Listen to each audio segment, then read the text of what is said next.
Time is a critical factor when deciding to build out our literacy blocks. Let's face it, there is never enough of it. Not feeling as if you have wriggle room in your literacy block can be a key deciding factor on whether you build on your practice or not. Spelling Success in Action 1, Getting Started with Morphology and Spelling Conventions, is designed to sit alongside and complement your existing phonics instruction, not replace it. In the early years, 90% of our instructional time in the bottom of the rope will be spent on helping children build knowledge of the full alphabetic code, decoding and encoding at word level. This forms part of the important foundational skills that students need in order to move to upper primary and secondary and engage with the curriculum with confidence.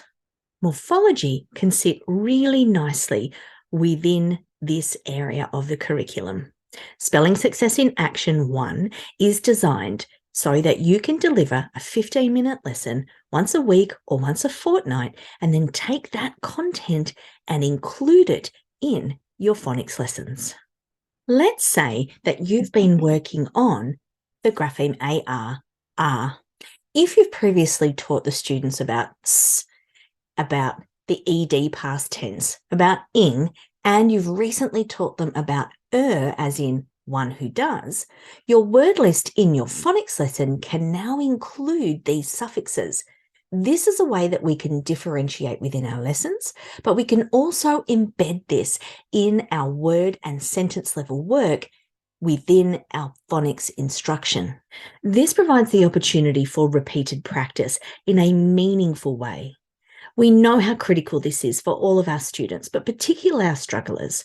Here at Jocelyn Education, we are committed to helping every child achieve spelling and reading success. Spelling Success in Action helps you make meaningful connections to the instructional practices you already have in your classroom so that you can help children understand words at a deeper level and work within your current time constraints.